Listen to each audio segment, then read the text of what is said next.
हम अक्सर सुनते हैं कि गुस्सा करना और उसे खुलकर निकालना कुछ लोगों के लिए राहत देने जैसा होता है। बहुत से लोग कहते हैं कि जब वे गुस्सा निकालते हैं तो उनका मन हल्का हो जाता है। ये बात सुनने में मजाकिया लग सकती है, लेकिन अब विज्ञान ने इस बात की पुष्टि भी की है कि गुस्सा खुलकर जताने का कुछ समय तक लाभ भी हो सकता है, लेकिन इसे समझना जरूरी है कि ये लाभ सीमित होता है और जब ये आदत बन जाए तो इसका नुकसान भी गहरे हो सकते हैं। जब हम गुस्सा महसूस करते हैं तो हमारे शरीर में कुछ हार्मोन सक्रिय हो जाते हैं। इनमें मुख्य है कोर्टिसोल और एड्रेनालिन। ये हार्मोन्स शरीर को लड़ो या भागो की स्थिति में ले जाते हैं। अगर हम गुस्से को दबा कर रखें तो ये हार्मोन लंबे समय तक शरीर में बने रहते हैं, जिससे शरीर में तनाव बढ़ता है और कई स्वास्थ्य समस्याएं हो सकती हैं, जैसे ब्लड प्रेशर का बढ़ना, दिल की बीमारियां, नींद की समस्या और यहाँ तक कि मानसिक स्वास्थ्य भी प्रभावित होता है। कुछ शोध बताते हैं कि जब हम गुस्से को बाहर निकालते हैं,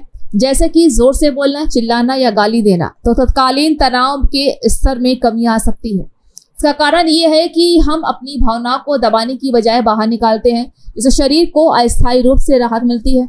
इस समय कोर्टिसोल और अन्य तनाव हार्मोन्स का स्तर घट सकता है। इसलिए कहा जाता है कि कभी कभी गुस्सा निकालना मन हल्का करने का काम कर सकता है, जब गुस्सा निकालना हानिकारक हो सकता है। जी हाँ, लेकिन ये लाभ सिर्फ थोड़े समय के लिए होता है। अगर कोई व्यक्ति बार बार बिना सोचे समझे गुस्सा निकालता रहे तो ये आदत धीरे धीरे रिश्तों में दरार डाल सकती है। इससे परिवार, दोस्त, सहकर्मी प्रभावित होते हैं और सामाजिक वातावरण खराब होता है।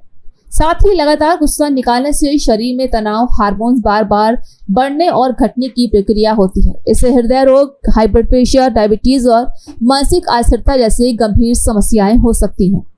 इसलिए जरूरी है कि गुस्सा हो तो उसे दबाया ना जाए, लेकिन उसे सही तरीके से नियंत्रित और व्यक्त किया जाए। कुछ तरीके हैं जो मददगार साबित हो सकते हैं।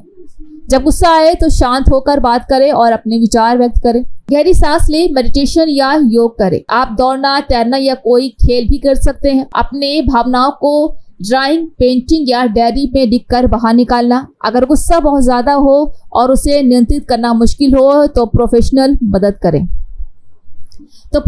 मदद लेना।